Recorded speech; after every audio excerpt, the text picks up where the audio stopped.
The Quincy Arts Center is bringing the heat this Friday. The Return to Nature Glass exhibit invites you to view the work of 13 glass artists from across the country. The exhibit explores the relationship between glass and the natural world.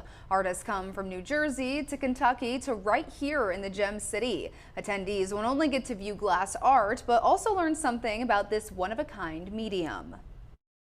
Glass is a unique medium. It's something that people don't always have access to see or to work with because it requires extreme heat to mold it into shape.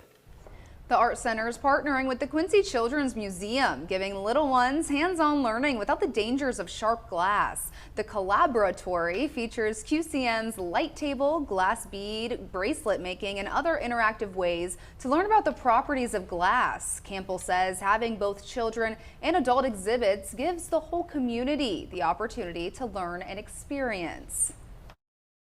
There's just so much community support and a fantastic response. Usually an exhibit opening like this will have over 100 people here enjoying the artwork, and it's completely free.